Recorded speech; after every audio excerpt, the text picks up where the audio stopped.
Hello everyone, कैसे हो आप लोग। उम्मीद करता हूँ सभी ठीक होंगे। तो ये आपके सामने कहूत ऐप दिख रही है जिसके थ्रू मैंने ये जीके के 500 क्वेश्चन डिज़ाइन किए।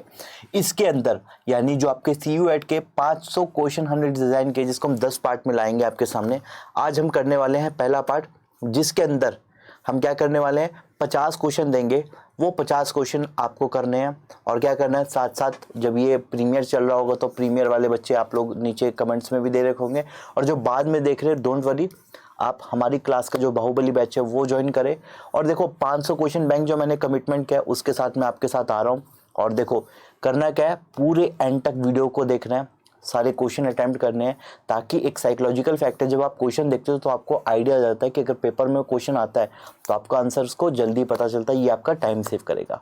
तो इसीलिए हमने क्या किया है कि 500 क्वेश्चन डिज़ाइन किए, जिसके अंदर उम्मीद है कि आप लोग इसे अच्छे तरीके से करेंगे एंड मुझे पता है कि आप CUET को क्लियर करेंगे। तो बिना देरी के हम क्या करेंगे, स्टार्ट करते हैं और पहले क्वेश्चन के साथ।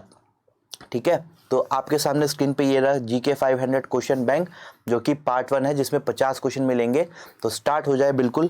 पहला question, Arunachal Pradesh was granted statehood, यानी अरुणाचल प्रदेश को कौन से कब स्टेटहुड ग्रांटेड दी गई थी, यानी उसको कब राज्य घोषित किया गया था। पहला ऑप्शन 1972, दूसरा ऑप्शन 1985, तीसरा ऑप्शन 1984 और चौथा ऑप्शन 1987। कौन सा है इसमें, कौन सा ईयर है वो आपको बताना है। उम्मीद करता हूँ आपको पता होगा इसका आंसर। नहीं भी पता डोंट वरी, यहाँ सीखना है, पेपर में इसको गलत नहीं करना है। 5 4 3 2 1। तो करेक्ट आंसर इसका क्या है, करेक्ट आंसर इसका है कौन सा, 1987, यानी 1987 में इसको स्टेटहुड प्रोवाइड की गई थी। ये था पहला क्वेश्चन। इसी तरीके से बच्चों 500 क्वेश्चन हमारे हैं, लेकिन इस पार्ट में आपको केवल 50 क्वेश्चन मिलेंगे। जल्दी सेकंड पार्ट भी आएगा। सेकंड क्वेश्चन इसी के साथ जो क्विज के सामने आपके सामने सेकंड क्वेश्चन है, velocity of wind is related to, ये साइंस से रिलेटेड है। जो वेलोसिटी ऑफ विंड है वो किससे रिलेटेड है, पहला revolution of earth, second rotation of earth, third pressure gradients, fourth temperature. यानी इन चारों में से कौन से रीजन है जिससे वेलोसिटी ऑफ विंड रिलेट करती है। ये साइंस में आपने पढ़ा होगा, 8th 9th 10th में तो आती है साइंस।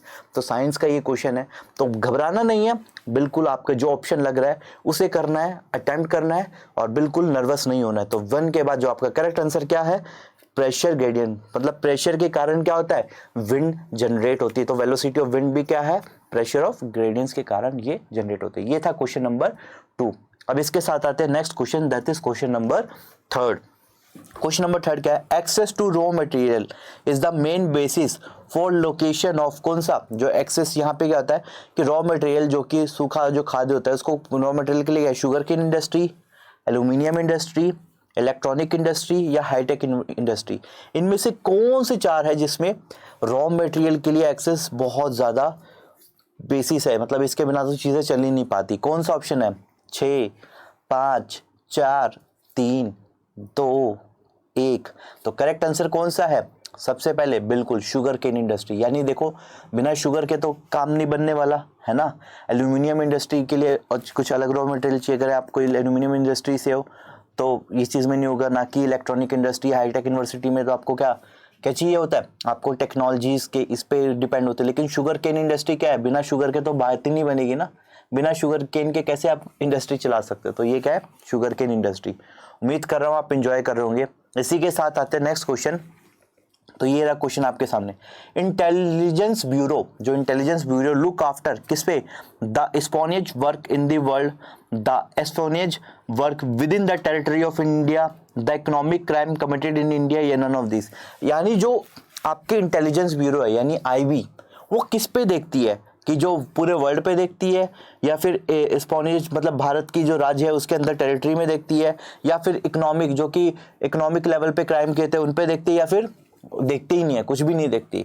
इसमें करेक्ट ऑप्शन कौन सा है, इसका जो करेक्ट ऑप्शन है कौन सा, ये भारत की टेरिटरी में जो है, आपके सामने दिखा देता हूँ, ये क्वेश्चन हाइड हो गया होगा, तो ये है ऑप्शन आपके सामने दिख गए होंगे।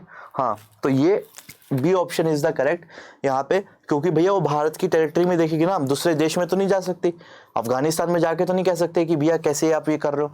तो ये क्या है, option B is the correct answer intelligence bureau का।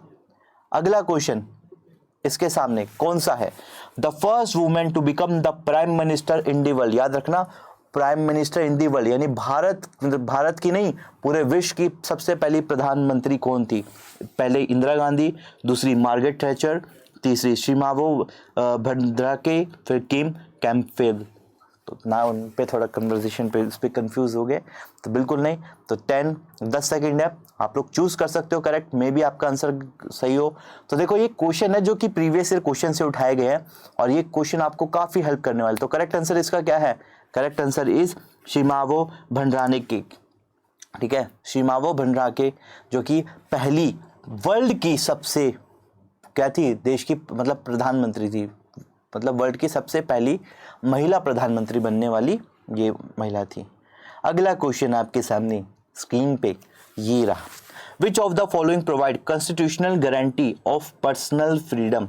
इसमें से कौन सी पर्सनल फ्रीडम प्रोवाइड कराती है? क्वा वारंटो, मैंडेमस, क्राइटेरियस, हैबीस कॉर्पस। इनमें से कौन सी जो कि क्या आपको प्रोवाइड करती है? Constitutional guarantee of personal freedom, आपकी जो आज़ादी है वो ग्रांट करती है। देखो ये लॉ वाले भी क्वेश्चन है, जैसा कि मैंने आपको बताया था जब बाहुबली बैच हुआ था लॉन्च, कि आपको ये वाले क्वेश्चंस भी आपको देखने के लिए मिलेंगे, तो याद रखना कि ये भी आपको हेल्प करेंगे।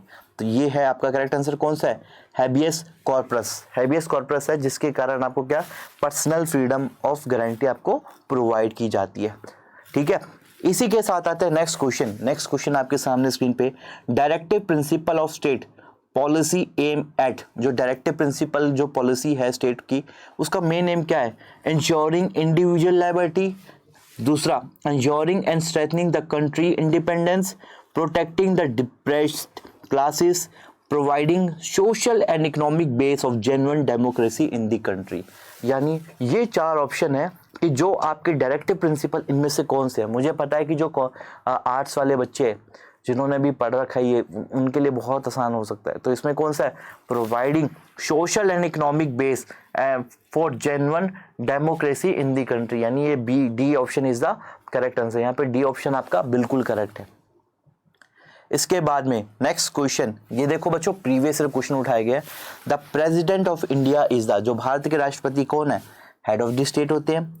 क्या ये हेड ऑफ द गवर्नमेंट होती है, या head of the state as well as government, कि स्टेट के भी हेड होते हैं या फिर उनके भी, या चौथा नन ऑफ दिस? इन चारों में से, यानी ये और ये में से कौन सा करेक्ट आंसर? जल्दी से बताओ, मुझे पता है आप में पता होगा। 10 सेकंड रह गए। और देखो टाइम इसलिए कम रखा है क्योंकि देखो पेपर में आपको मैं चाह रहा हूँ कि जीके के अंदर आप कम से कम टाइम में ज़्यादा चीज़ें कर पाओ, इसीलिए। तो इसमें जो करेक्ट आंसर क्या है, वो होते हैं हेड ऑफ द स्टेट, ना कि हेड ऑफ द गवर्नमेंट। जब भी आप देखते हैं किसी राज्य में अगर कोई गवर्नमेंट नहीं फॉर्म हो पाती तो क्या होता है, वहाँ पे राष्ट्रपति शासन लागू हो जाता है, क्योंकि वो हेड ऑफ द स्टेट होते हैं इसीलिए। तो वहाँ पे जो भी गवर्नर होता है स्टेट का, या फिर अगर दिल्ली है तो लेफ्टिनेंट गवर्नर होते हैं, तो वो उस समय उनको शहर को चला रहे होते हैं। ये होता है आपका फॉर्म। फिर नेक्स्ट क्वेश्चन आपके सामने स्क्रीन पे, the residual power have been given to. जो रेजिडुअल पावर होती है वो किसको दी जाती है? स्टेट लेजिस्लेचर को, यूनियन पार्लियामेंट को, बोथ द स्टेट लेजिस्लेचर या यूनियन पावर को, या लोकल बॉडीज? इनमें से किसको दी जाती है किसकी रेजिडुअल पावर? रेजिडुअल पावर क्या होती है आपको पता ही है आर्ट्स वाले बच्चों। तो देखो मुझे लगता नहीं है कि इस चीज़ को हमें एक्सप्लेन करने की ज़रूरत है। तो 8 7 6 5 4 3 2 1। तो करेक्ट आंसर क्या है इसका आपका? तो इसका करेक्ट आंसर है यूनियन पार्लियामेंट को रेजिडुअल पावर दी जाती है। ओके, तो इसी के साथ आते हैं नेक्स्ट क्वेश्चन। नेक्स्ट क्वेश्चन आपके सामने स्क्रीन पे ये रहा, क्या है? The line demarcating the boundary between India and China is. जो लाइन जो बंटवारा करती है इंडिया और चाइना के बीच में, क्या कहते हैं? Radcliffe line, McMahon line, Durand line, या फिर स्ट्रेफोर्ड लाइन? आपको पता है रेड क्लिफाई लाइन कौन सी कहते हैं? इससे पहले मैंने जो जीके का एपिसोड 3 था उसमें भी एक वाला क्वेश्चन आ रखा था। ये क्वेश्चन नहीं था, रेड क्लिफाई लाइन के ऊपर आया था। याद करो वो वाला क्वेश्चन। बिल्कुल। 6 5 4 3 2 1। तो करेक्ट आंसर क्या है इसका? इसका नाम है मैकमोहन लाइन, जो कि मनमोहन सिंह, जब हमारे डॉक्टर मनमोहन सिंह प्रधानमंत्री थे देश के, तब उसके बीच में समझौता हुआ था, तो वो लाइन उससे रिलेटेड ही रखी थी, मनमोहन सिंह के नाम से, तो इसके उसी नाम से जाना जाता है। ठीक है, अब आते हैं नेक्स्ट क्वेश्चन। अगला क्वेश्चन ये रहा आपके स्क्रीन पे, the most industrialise country in Asia is, Asia में सबसे इंडस्ट्रियलाइज कंट्री कौन सी है? जापान, साउथ कोरिया, ताइवान या फिर मलेशिया। इनमें से चारों में से कौन सी एशिया की इंडस्ट्रियलाइज कंट्री है? जी हाँ, एशिया में हमारा भारत भी आता है, तो लेकिन ये ऑप्शन में नहीं है, तो समझ जाइए कि नहीं है। होना चाहिए, हमारा भारत भी ऐसा एक दिन आए कि जब हम भी इस लाइन में आए। 5 4 3 2 1, तो करेक्ट आंसर इज कौन सी? तो correct answer is Japan. Japan क्या है? एशिया की इंडस्ट्रियलाइज है कंट्री माना जाता है, क्योंकि आप देखते हैं कि इन्होंने किस तरीके से अपने कंट्री को आगे लेके गए।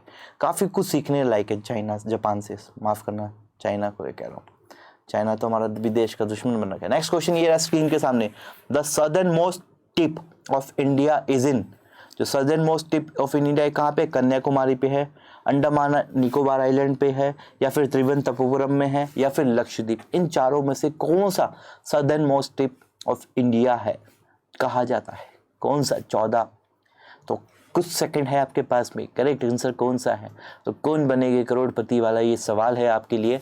तो देखो जीके के लिए भैया बहुत ज़रूरी है ये चीज़, ठीक है ना, बहुत ज़रूरी है। 3 2 1 इसी के साथ होता है समाप्त। तो कौन सा? Andaman and Nicobar island. क्या है? Andaman and Nicobar island.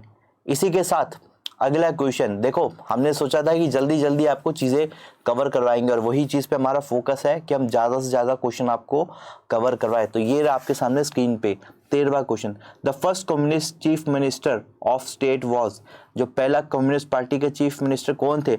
ज्योति बासु, अजय मुखर्जी, अकुटा मेनन, या फिर EMS नमूदिरपद। अजीब सा नाम है, ऐसे ऐसे नाम रख देते यार, क्या ही नाम रखे ये मतलब सामने वाला कंफ्यूज हो जाए, है ना। तो इसमें क्या है, जो कि अजीब वाले नाम वाले भाई थे, कौन से? EMS नंबूदिरीपद, ठीक है, माफ़ करना, EMS नंबूदिरीपद, जो कि अगर प्रोनाउंसिएशन गलत हो इसको अवॉइड करना। ये थे पहले मुख्यमंत्री किसके? कम्युनिस्ट पार्टी के। ओके, याद रखना, अगर ये पेपर में आएगा तो इसे कर के आना है। Who among the following attended all 3 round table conference, इनमें से तीनों में से किसने 3 राउंड टेबल जो चली थी जब हमारी आज़ादी के बाद, जब कॉन्स्टिट्यूशन फ्रेम हो रहा था, कौन से? जवाहरलाल नेहरू, दूसरा डॉक्टर भीमराव अंबेडकर जी, तीसरे डॉक्टर सरदार वल्लभ भाई पटेल जी, फिर चौथे डॉक्टर राजेंद्र प्रसाद। ये सारे ही हमारे रिस्पेक्टेड बंदे थे जिन्होंने आज़ादी में बहुत ज़्यादा इंपॉर्टेंट रोल प्ले किया है ना। हम इनके लिए कॉन्स्टिट्यूशन हमारे फ्रेम होने में, तो इसमें कौन सा करेक्ट आंसर क्या है? इसका करेक्ट आंसर है डॉक्टर भीमराव अंबेडकर, जिन्हें कहते हैं फादर ऑफ द कॉन्स्टिट्यूशन, यानी कॉन्स्टिट्यूशन के पिता माना जाता है। बहुत इन्होंने योगदान दिया है, इसलिए इनके लिए एक इज्जत बहुत है लोगों के लिए। इसी के साथ आते हैं नेक्स्ट क्वेश्चन, दैट इज कौन सा? क्वेश्चन नंबर यहाँ पे आते हैं 15वां question, the call for total revolution was given by, यानी पूरा जो रेवोल्यूशन दिया था, टोटल रेवोल्यूशन किसने दिया था? महात्मा गांधी, दूसरा भगत सिंह, तीसरा सरदार वल्लभ भाई पटेल जी, चौथे डॉक्टर राजेंद्र प्रसाद। इनमें से किन्होंने दिया था टोटल रेवोल्यूशन? किसने दिया था the call for total revolution? कौन थे इनमें से बंधुवर जिन्होंने कॉल फॉर टोटल रेवोल्यूशन दिया गया? तो देखो बच्चों, इसके लिए मैंने आप लोग के लिए स्पेशल वीडियो रिकॉर्ड की है, ताकि हम इसको एक अच्छा एक क्वालिटी वाइज पे हम बना पाए। तो इसका जो करेक्ट आंसर है कौन सा है? डॉक्टर राजेंद्र प्रसाद यादव थे, जिन्होंने क्या दिया था? टोटल रेवोल्यूशन के लिए वो दिया था, डॉक्टर राजेंद्र प्रसाद जी। ठीक है, 16वां क्वेश्चन आपके सामने, नम्मा metro runs in, Namma metro कहाँ पे रन करती है? बेंगलुरु में, हैदराबाद में, चेन्नई में, या फिर पुणे में। इन चारों में से कौन सी जगह पे नम्मा मेट्रो रन करती है? पहला बेंगलुरु, दूसरा हैदराबाद, तीसरा चेन्नई और चौथा पुणे। जल्दी से नीचे से आपके देखते रहेंगे आप लोग कितना जल्दी से सवाल दे रहे हैं। 10 9 8 7 6 5 4 3 2 1। तो करेक्ट आंसर इज कौन सा? तो correct answer is Bengaluru. Bangalore में चलती है नम्मा मेट्रो, याद रखना अगर आएगा तो। इसी के साथ आते हैं 17वें क्वेश्चन। 17वां क्वेश्चन क्या है? The delta forming river in India are, जो डेल्टा होते हैं ना समुद्री के, उस पर जो डेल्टा बनाते हैं उसमें कौन सा आता है? गंगा, महानदी, नर्मदा, दूसरा कृष्णा, गंगा और तप्ती, तीसरा कावेरी गंगा महानदी, या चौथा नर्मदा तप्ती कृष्णा। इनमें से कौन सी वो नदी है जो कि डेल्टा फॉर्मिंग रिवर है इंडिया की? अगर आप उसे भूगोलिक तौर पे देखेंगे, यानी मैप के फॉर्म में देखेंगे, तो आप जल्दी इसको जज कर पाएंगे। तो आपके पास समय भी कम है, तो आंसर भी आपके सामने आ चुका है। कौन सा? कावेरी गंगा महानदी। ये 3 नदी है जो कि डेल्टा फॉर्मिंग रिवर है, कहाँ के? भारत पे। इसी के साथ नेक्स्ट क्वेश्चन यानी 18वां क्वेश्चन कौन सा है? फाइबर क्रॉप्स कौन सी होती है? Jute, sugarcane, linseed and rice, cotton, maize, tobacco and banana. Third, cotton, hemp, jute and mesta, hemp, cotton, maize and saffron. इनमें से कौन सी फाइबर क्रॉप्स है? देखो, जो भी आपकी जीके का टेस्ट है, यानी जनरल नॉलेज की पार्ट है, तो उसमें आपका सब चीज़ कवर कर रहे हैं हम, कल्चर रिलेटेड सब कुछ, यानी जो भी कल्चर, इंडियन हिस्ट्री, इकॉनमी वगैरह, हमने कोशिश की 500 क्वेश्चन में सब चीज़ कवर हो जाए। ठीक है, तो इसका करेक्ट आंसर क्या है? इसका करेक्ट आंसर है cotton, hemp, jute and mesta. देखो, सैफरन तो है नहीं, है ना, सैफरन तो है नहीं, ना ही शुगर केन में है फाइबर उसमें। तो अब देखो, आते हैं इसके बाद नेक्स्ट क्वेश्चन, 19वां क्वेश्चन कौन सा है? The 1857 uprising failed mainly because, जो रिवॉल्ट 1857 था, किस लिए हुआ था?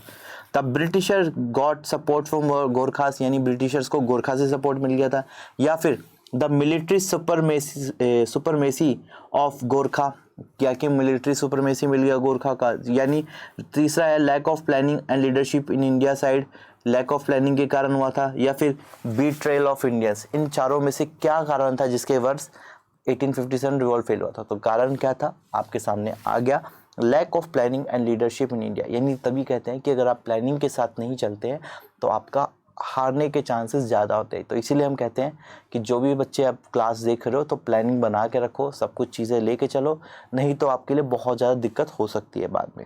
ओके, अगला क्वेश्चन, 20वां question, Raja Ram Mohan Roy was the founder of. Raja Ram Mohan Roy किसके फाउंडर थे? पहला आर्य समाज, दूसरा ब्रह्म समाज, तीसरा रामकृष्ण मिशन, या फिर चौथा प्रार्थना समाज। इन चारों में से कौन से चीज़ के फाउंडर थे राजा राम मोहन राय? राजा राम मोहन राय के बारे में भी आपने पढ़ा होगा, और उन्होंने भी काफ़ी ज़्यादा हमारे देश को दिया है, हमारे कल्चर को दिया है, जिसको हमें सलाम करना चाहिए।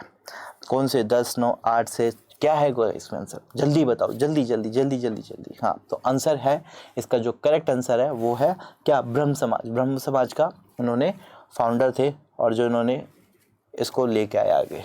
ओके, राजा राम मोहन राय जी। ओके, और भी कई चीज़ें जिन्होंने किया। Which Indian ruler conquered Java and Sumatra? इनमें से किसने जो कब्जा किया था जावा एंड सुमत्रा पे? राजा चोला, दूसरा राजेंद्र चोला, समुद्रगुप्ता, या चौथा विक्रमादित्य। इनमें से कौन थे जिन्होंने रूलर थे जो कि कनक्योर्ड क्या किया? जावा एंड सुमत्रा। इनमें से किन्होंने किया था जावा एंड सुमत्रा? 10 सेकंड बचे बस। 8, 7, कौन सा होगा? बताइए। हम आपको करेक्ट आंसर भी बताएंगे, स्क्रीन पे आपके सामने डिस्प्ले होगी। तो करेक्ट आंसर है कौन सा? राजेंद्र चोला थे जिन्होंने जावा एंड सुमत्रा पे कनक्योर्ड किया था। याद रखना, ये जब क्वेश्चन आए तो इसे अच्छे से अटेम्प्ट करना है। इसी के साथ आते हैं नेक्स्ट क्वेश्चन, 22वां question, choose the correct pair. अब आपको पेयर चूज करना है, कौन सा है? पहला है एलोरा केव, सकामे, महाबलीपुरम, राष्ट्रकूटास, या फिर मीनाक्षी टेम्पल, पल्लवास, या खजुराहो, चंदेलास। इनमें से किन्नों के ये जो पेयर है करेक्ट है, और बाकी सब गलत होंगे। कौन सा है इसमें करेक्ट? जल्दी से ध्यान लगाओ, थोड़ी अपनी हिस्ट्री को पुराने लेवल पे ले जाओ, और उसके बाद आते हैं 22वें क्वेश्चन का आंसर। जल्दी से देखो बच्चों, हम इसको लाइव भी कर सकते थे, लेकिन मैंने सोचा कि इसमें आपका टाइम बचेगा, हम बाकी क्लास पे भी कर देंगे। कौन सा है? खजुराहो, चंदेलास, इसके ये थे कौन करेक्ट पेयर इसका। ओके, तो इसी के साथ आते हैं next question, that is question number 23। तो ये रहा सामने, Hiuen Tsang the Chinese pilgrim visiting India during the reign of. जो ह्यूइंग तांग थे वो चाइनी पिलग्रिम थे, वो भारत कब आए थे? अशोका द ग्रेट के उसमें, चंद्रगुप्ता वन में, या फिर हर्षवर्धन, या फिर चंद्रगुप्त मौर्य। इन चारों में से कौन से साम्राज्य जो टाइम चलता ड्यूरेशन में आए थे, रेन उसे कहा जाता है। तो इसका करेक्ट आंसर क्या होगा? जल्दी बताइए। जल्दी जल्दी जल्दी, मैं करेक्ट आंसर देख रहा हूँ नीचे आप लोग के, ये भी पढ़ रहा हूँ मैं, बाद में भले देख रहा हूँ लेकिन प्रीमियर में भी आपके आंसर ये पढ़ रहा हूँ मैं, बिल्कुल। तो कौन थे? हर्षवर्धन जी के राज में ये हांग सुंग ये आए थे भारत घूमने के लिए, है ना, पिलग्रिम थे। चलो अगला क्वेश्चन, 24वां question, the Harappan civilisation belongs to, Harappan civilisation किससे बिलोंग्स करते हैं? ब्रॉन्ज एज से, नेथोलिक एज से, या पैलेथोलिक एज से, या फिर आयरन एज से? इन चारों में से कौन से एज से हड़प्पन सिविलाइजेशन बिलोंग करते हैं? हड़प्पन सिविलाइजेशन बहुत इंपॉर्टेंट है, चाहे आप यूपीएससी की तैयारी कर रहे हो तो भी मतलब ये इससे रिलेटेड क्वेश्चन कई बार पूछा गया है, तो याद रखना कि ये क्वेश्चंस कभी कभार क्या पता एक हायर लेवल में भी आ सकते हैं, तो इन क्वेश्चनों को कभी भी दिमाग से हटाना नहीं है। तो करेक्ट आंसर क्या है इसका? तो करेक्ट आंसर है इसका ब्रॉन्ज एज। ब्रॉन्ज एज में ये आए थे हड़प्पन सिविलाइजेशन, ये हड़प्पन सिविलाइजेशन उस ब्रॉन्ज से बिलोंग करते हैं। इसके बाद नेक्स्ट क्वेश्चन आपके सामने ये रहा, the first country which recognise the emergence of Bangladesh was, जिन्होंने एमरजेंस ऑफ बांग्लादेश के लिए किया कौन थे? श्रीलंका, सोवियत रशियन, यूएसए या फिर इंडिया? इनमें से कौन सी कंट्री थी जो कि first country recognise emergence of Bangladesh? मुझे पता है इसका, तो सभी को आंसर पता होना चाहिए, है कि नहीं? ये हमारे पड़ोसी देश है बांग्लादेश, पता ही है आपको, एशिया कॉन्टिनेंट का है और हमारे पड़ोस में ही आते हैं। बिल्कुल करेक्ट आंसर क्या होगा इसका? बिल्कुल, तो करेक्ट आंसर है इसका कौन सा जो कि आपने गैस किया है? भारत। बिल्कुल सही बता कि जब पाकिस्तान से बंटवारा अलग करने में भी भारत का काफ़ी बड़ा योगदान रहा है। इंदिरा गांधी जब हमारी प्रधानमंत्री थी, महिला प्रधानमंत्री, तब उन्होंने बहुत मदद की थी। Home rule movement was started by, यानी होम रूल मूवमेंट कहाँ से स्टार्ट किया था? बाल गंगाधर तिलक, महात्मा गांधी जी, विवेकानंद या फिर एनी बसंत? इनमें से कौन से जिन्होंने होम रूल मूवमेंट को चालू किया? तो करेक्ट आंसर क्या है जल्दी बताइए। देखो गैस करना है, घबराना नहीं है अगर आपका आंसर नहीं आ रहा है, करेक्ट आंसर तो पता चल ही रहा है, लेकिन अगर ये पेपर में है फिर गलत मत करके आना, फिर मुझे दुख होगा कि यार ये पेपर में क्वेश्चन आया था, नहीं मैंने क्लास में भी करवाया था आपके लिए, प्रीमियर भी कराया था, लेकिन फिर भी आप गलत करके आ रहे हो। ठीक है, तो करेक्ट आंसर इसका क्या है? इसका जो करेक्ट आंसर है कौन है? एनी बसंत थे, जिन्होंने होम रूल मूवमेंट को लेके आए थे। ठीक है, अब इसके बाद आते हैं next question, that is question number 27। The most important of Indian culture is, Bharat की सबसे बड़ा इंपॉर्टेंट क्या? इट्स कंटिन्यूटी, यानी उसकी जो कंटिन्यूटी चलती है। हेल्दी एटीट्यूड टुवर्ड्स लाइफ, यानी एक हेल्दी एटीट्यूड है लाइफ के लिए, इसलिए कारण है। टॉलरेशन, यानी बहुत सहन क्षमता है, या फिर यूनिटी इन डाइवर्सिटी। ये कौन से चार कारण है जिससे इंडियन कल्चर की हमारी विविधता है? आपको पता है कौन सी कल्चर, ऐसे कौन सा टॉपिक है, बताओ जल्दी से, कौन सा है इसमें से जो कि हमारे इंडियन कल्चर को आगे प्रमोट करता है?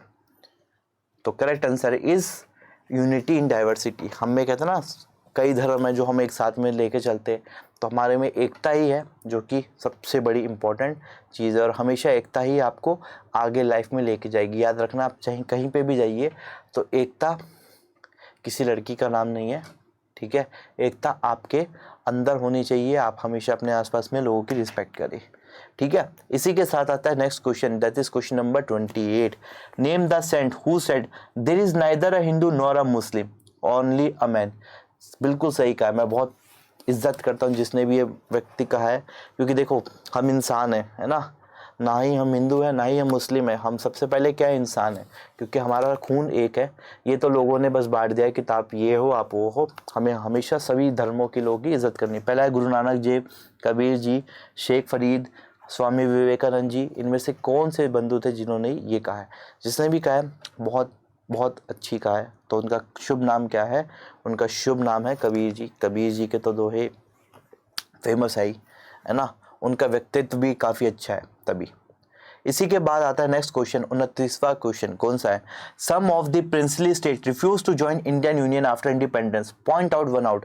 मतलब इनमें से कौन से राज्य थे जिन्होंने आज़ादी के मतलब जब बंटवारा हो रहा था तो उन्होंने कहा था कि हम भारत के साथ नहीं जाएंगे? पहला कश्मीर, दूसरा जूनागढ़, तीसरा हैदराबाद और चौथा ग्वालियर। इनमें से कौन सा है जो आउट वन आउट है, मतलब जो कि नहीं थे, मतलब जिन्होंने कहते कि भाई हम भारत के साथ जाएंगे, लेकिन ये बाकी कुछ ऐसे राज्य थे जिन्होंने कहा था कि हम भारत के साथ नहीं जाएंगे। आपको पता है कि सरदार वल्लभ भाई पटेल ने कितनी इसमें मशक्क़त की, तभी उनको एक आयरन मैन के नाम से जाना गया। देखो ग्वालियर, बाकी पता है कश्मीर हो गया, जूनागढ़ हो गया और हैदराबाद हो गया। हैदराबाद के निजाम थे जिन्होंने मना कर दिया था कि हम भारत के साथ नहीं जाएंगे। इसके कारण से जब सरदार वल्लभ भाई पटेल ने अपनी दिमाग चलाई और उसको लिया भारत में, लेकिन ग्वालियर था भारत के साथ आ गया था। ग्वालियर समझदार देश था, नहीं तो आज पाकिस्तान के साथ ये 3 राज्य होते तो इनका भी बेड़ा गर्क होता है कि नहीं। बिल्कुल। इसी के साथ आते हैं next question, that is question number 30। तीसरा question, the last governor general British India was, Bharat का लास्ट गवर्नर ब्रिटिश जनरल कौन था? लॉर्ड वेवेल, लॉर्ड माउंटबेटन, सबको पता है इसका answer, Lord Simon, Lord Irwin. इन चारों में से कौन थे जिन्होंने last governor general of India थे, जो कि ब्रिटिशर्स थे? कौन से थे इनमें से? मुझे पता है कि जिनके आंसर आ रहे हैं बिल्कुल सही है, आप जो प्रीमियर में दे रहे हो बहुत सही है आप लोग के आंसर, अब बिल्कुल घबराने की बात नहीं है और मुझे पता है कि आप लोग बिल्कुल अच्छे से करोगे। तो इसका correct answer is Lord Mountbatten, जिसको बहुत ही फेमस है लॉर्ड माउंटबेटन, है ना। तो कि कौन थे last governor general of India. इसी के साथ 31 क्वेश्चन कौन सा है? Which of the following pair about the person and their contrary is wrong, मतलब इनका पेयर जो इनका कॉन्ट्रेरी था बिल्कुल रॉन्ग था। कौन सा? कालिदास विक्रमादित्य, तुलसीदास अकबर, आमिर खुसरो अलाउद्दीन खिलजी, या फिर बनभट्ट या अशोक। इनमें से कौन सा पेयर था जो कि कॉन्ट्रेरी इनके बिल्कुल रॉन्ग साबित हुए थे? कौन सा आंसर है? जल्दी बताएं।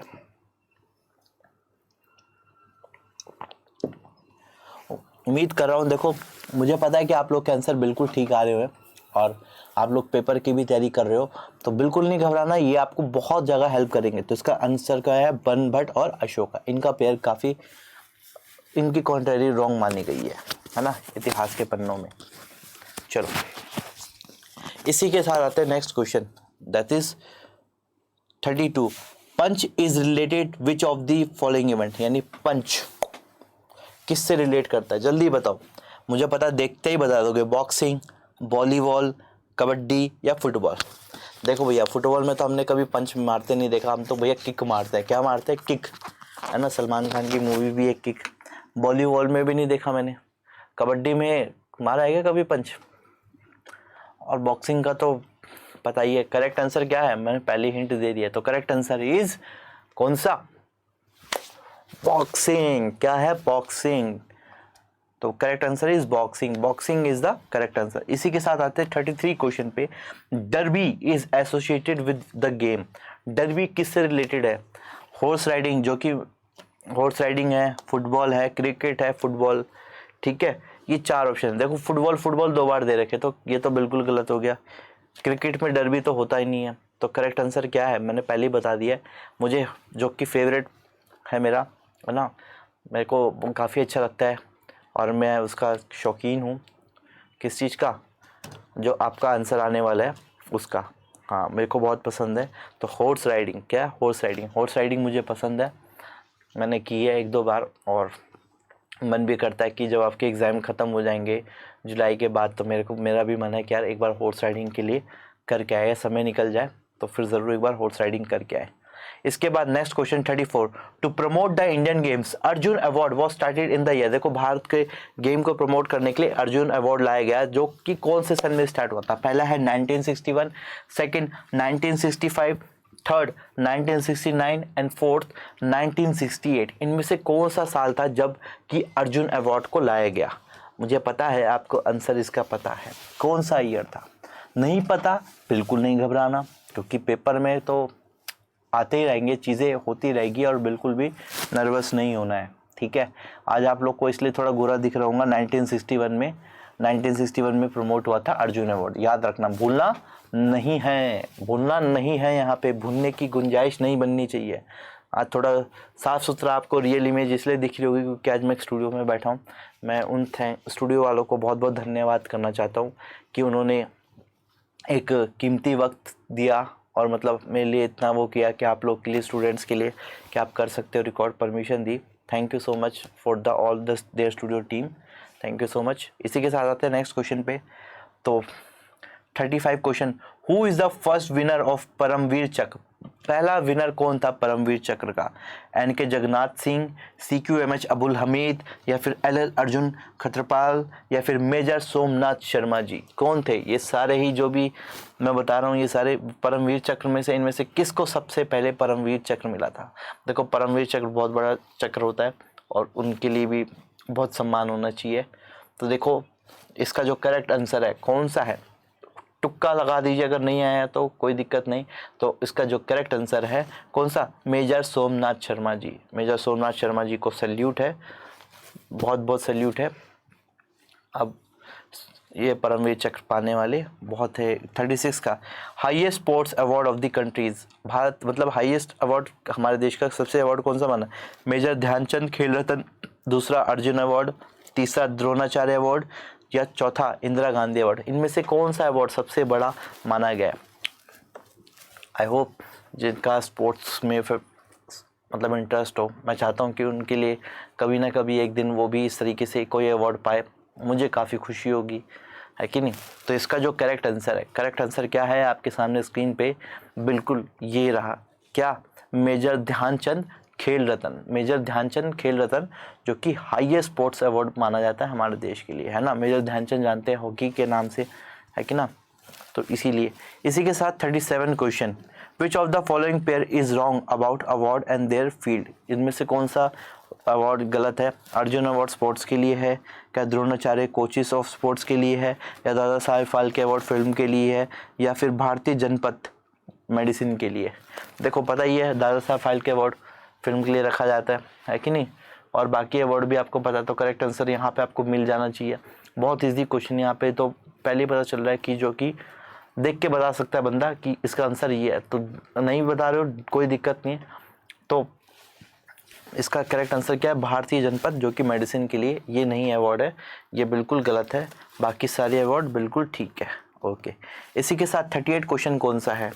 Name the famous garden situated in Rashtrapati Bhavan. मैं यहाँ गया हूँ, फेमस गार्डन कौन सा है? Buddha garden, Lord garden, Mughal garden, या फिर जूलॉजिकल गार्डन? ठीक है, मैं बता रहा हूँ दिल्ली में है राष्ट्रपति भवन हमारे, और बहुत अच्छा फेमस गार्डन है। फरवरी मंथ में खुलता है कुछ दिनों के लिए, जहाँ पे पब्लिक को अलाउ होता है जाने के लिए। काफ़ी अच्छा बना रखा है, बहुत अच्छा। और आप लोग अगर दिल्ली में आए हो या फिर कभी आओ तो फरवरी मंथ में ट्राई करना जरूर जाके, बहुत मज़ा आएगा। तो इसका जो करेक्ट आंसर क्या है? मुगल गार्डन। मुगल गार्डन के नाम से उसे जाना जाता है। ठीक है, अगला question 39 question, where Ranthambore is situated. Ranthambore कहाँ पे सिचुएटेड है? यूपी में, उत्तराखंड में, राजस्थान में, या फिर हरियाणा में? इनमें से रणथंबोर कहाँ पे सिचुएटेड है? नाम से पता चल रहा है, काम से पता चल रहा है, इसमें ऑप्शन में पता चल रहा है, तो बहुत इजी है। तो यही है, देखो बच्चों लगे रहना है, डटे रहना है, हमें अपनी चीज़ को अचीव करना है। ठीक है, तो इसका जो करेक्ट आंसर है क्या है? जो 39 का करेक्ट आंसर क्या है? राजस्थान, माफ़ करना वो चला गया, Rajasthan is the correct answer. Rajasthan is the correct answer. अगला question 40 question, which of this is not a state. इनमें से कौन सा राज्य नहीं है? झारखंड, क्या गोवा, क्या मुंबई, या फिर मिजोरम? इनमें से कौन सा ऐसा है जो कि राज्य नहीं है? कौन सा है ऐसा स्टेट जिनमें राज्य नहीं है? तो करेक्ट आंसर पता ही है आपको, झारखंड तो पता ही है ना? बाकी गोवा, मिजोरम और मुंबई के बारे में जानते हैं, है कि नहीं? तो इसमें से कौन सा ऐसा क्वेश्चन है, कौन सा ऑप्शन है जो कि राज्य नहीं है? तो correct answer is Mumbai. Mumbai is the correct answer. क्यों? देखो, क्योंकि मुंबई एक राज्य नहीं है, वो एक शहर है, महाराष्ट्र के अंदर आता है मुंबई। तो मुंबई क्या है? एक शहर है, याद रखना, मुंबई क्या एक शहर है, और उसका स्टेट कौन सा है? महाराष्ट्र। ठीक है, अगला question 41, where is the headquarter of election commission located. बहुत आसान, जो इलेक्शन कमीशन चुनाव आयोग का कहाँ पे सिचुएटेड है? कलकत्ता में है, चेन्नई में ही है, new Delhi, Mumbai, sorry new Delhi या फिर मुंबई, ये गलत हो गया इसमें, माफ़ करना, ये सी वाले ऑप्शन में, या फिर मुंबई। तो इसमें पता ही है कौन सा, ये जो हमारी टीम से यानी मेरे से गलती हो गई है इसके लिए, करेक्ट ऑप्शन के लिए, तो इसमें मैं क्षमा प्रार्थी हूँ आपसे। तो इसका जो करेक्ट आंसर क्या है? Option C. ऑप्शन सी यानी मुंबई, दिल्ली। दिल्ली क्या है? Delhi is the correct answer, यानी दिल्ली में यहाँ पे सिचुएटेड है आपका इलेक्शन कमीशन का ऑफिस। Okay, good. चलो अब आते हैं इसी के साथ 42 क्वेश्चन। हे Ram is written on the grave of the following leader. हे राम किस लीडर के यानी अस्थि मतलब समाधि स्थल पे लिखा हुआ है? महात्मा गांधी, दूसरा इंदिरा गांधी, तीसरा लाला लाजपत राय जी या नन, इनमें से कोई नहीं। इनमें से किसकी समाधि पे ये हे राम लिखा है? पता ही आपको कि जो लीडर के समाधि पे लिखा है, इतना नहीं दे रहा हूँ, उनके आखिरी शब्द भी क्या थे? हे राम थे, है ना। और उनके बिना दुनिया नहीं चलती आज के टाइम में भी, और भले चेंजेस हो रहे हैं। कौन से? महात्मा गांधी जी। महात्मा गांधी जी, नोट है ना, नोट के बिना कैसे दुनिया चलती है, तो Mahatma Gandhi ji is the correct answer. तो ये था question. 43 question, which of the following pair is wrong. अब इसमें से कौन सा पेयर रॉन्ग है? टीचर्स डे 5 सितंबर को किया जाता है, एड्स डे 1 दिसंबर को किया जाता है, लेबर डे 1 मार्च को सेलिब्रेट किया जाता है, या फिर यूएनओ डे 24 अक्टूबर। इनमें से कौन सा डे गलत है वो आपको बताना है। इसमें से कौन सा डे वो गलत है वो आपको बताना है। तो आपके पास बचे हैं बस 10 सेकेंड। मुझे पता है कि आप लोग प्रीमियर में जो देख रहे हैं नीचे कमेंट्स देख रहे होंगे, मैं आप लोग के कमेंट्स भी देख रहा हूँ। और बिल्कुल, तो ये है आपका कौन सा करेक्ट आंसर इज़ कौन सा? लेबर डे 1 मार्च को नहीं बनाया जाता, ठीक है ना, 1 मार्च को लेबर डे नहीं बनाया जाता, बाकी सारे डे ठीक है। 44 क्वेश्चन कौन सा है? Name the news agency was the first India to be set up. यानी भारत की पहली न्यूज़ एजेंसी जो कि सेटअप हुई थी, उसका नाम क्या था?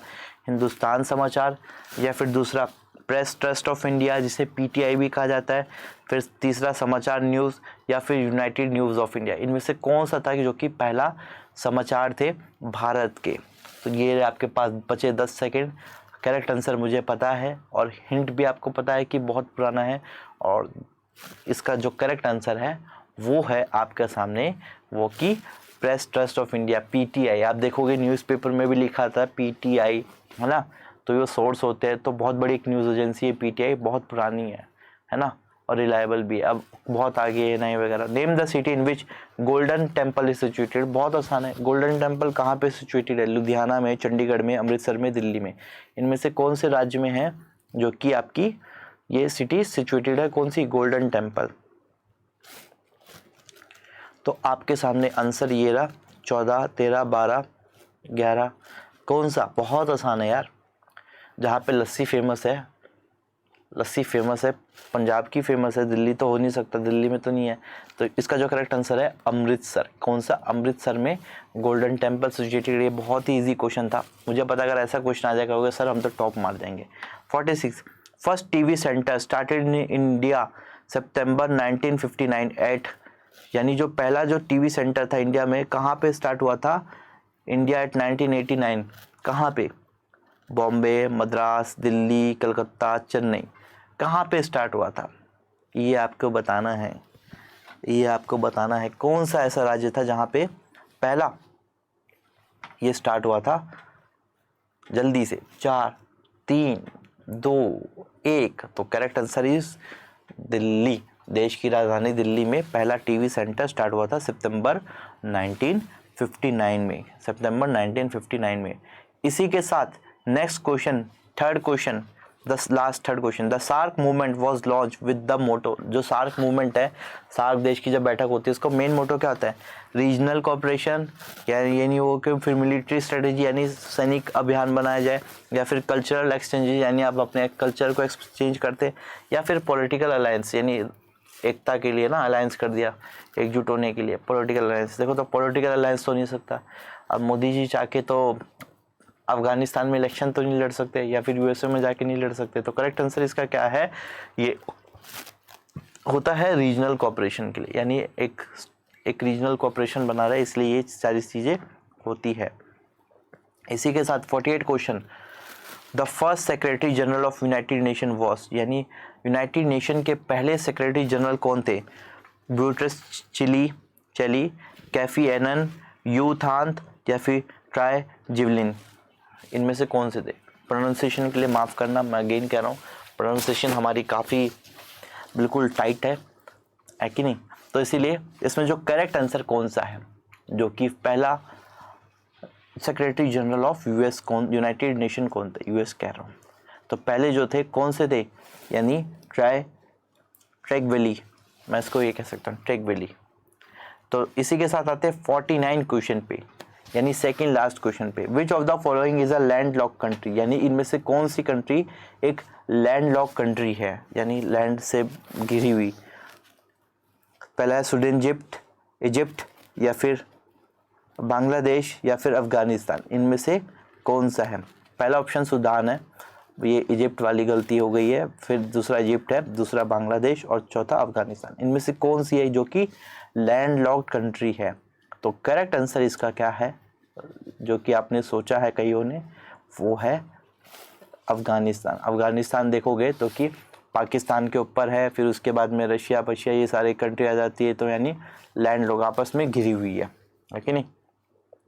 तो इसी के साथ last question of the quiz, क्या what is the age of retirement of a जज ऑफ सुप्रीम कोर्ट, यानी जो सुप्रीम कोर्ट है उनके जज की रिटायरमेंट की एज कितनी है।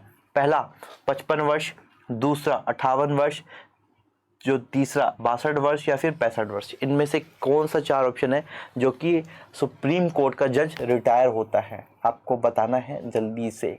तो ऑप्शन है, 10 सेकंड रह गए हैं, चेस करना है। तो देखो बच्चों, बहुत ये 50 क्वेश्चन जिन्होंने देखे एंड तक, उम्मीद करता हूँ पसंद आया होगा। तो करेक्ट आंसर इसका क्या है, इसका जो करेक्ट आंसर है वो है 65 वर्ष, यानी 65 वर्ष की उम्र के बाद वो जो सुप्रीम कोर्ट का जज है वो रिटायर हो जाता है। उम्मीद करता हूँ ये 50 क्वेश्चन आप लोग को काफ़ी अच्छे लगे होंगे और आपको मज़ा आया होगा। ये क्वेश्चन बैंक मैंने बनाए हैं आप लोग के लिए। ऐसे आपको और पार्ट्स आएंगे, आज ये पहला पार्ट है, इसके बाद पार्ट 2, पार्ट 3, 10 पार्ट आपको मिलेंगे, जिसके अंदर 50-50 के करके हम टोटल 500 क्वेश्चन कवर करने वाले हैं। और देखो हमने टाइम को बिल्कुल कम किया 30 सेकंड को, ताकि जो वीडियो है वो लेंथ ज़्यादा ना हो और आप ज़्यादा चीज़ उसको देख पाए, ठीक है। तो उम्मीद करता हूँ कि आपको ये चीज़ें बिल्कुल पसंद आई होगी और आप इसको एंजॉय किया होगा, है ना। CUET के लिए बाहुबली बैच है, जो कि डेली 10 बजे क्लास चल रही है हमारी, है ना। और जो बच्चे नए हो, जो भी मतलब YouTube सर्च के थ्रू या फिर कहीं से भी आए, तो प्लीज़ चैनल को सब्सक्राइब और लाइक बिल्कुल करके रखना है। और हाँ, टेलीग्राम का लिंक नीचे मिल जाएगा डिस्क्रिप्शन में, जहाँ पे आप CUET के बैच को अटेंड कर सकते हो और प्रीवियस ईयर जो वीडियोज़ हमारी है वो आप देख के अपने कोर्स को ख़त्म कर सकते हो। मैं उम्मीद करता हूँ कि आप सभी का CUET में सिलेक्शन हो, जो आपका एम है, गोल है, उसे आप अचीव करें और अपनी लाइफ में आगे बढ़े और गोल को अचीव करके हम इसी के साथ देखो फिर मिलेंगे जल्दी से। और वीडियोस आने वाली है, घबराए नहीं, और वीडियोस आने वाली है। तब तक के लिए goodbye, take care, see you in the class और videos. Thank you so much, बहुत अच्छा लगा आप लोग के साथ। Thank you so much, thank you very much.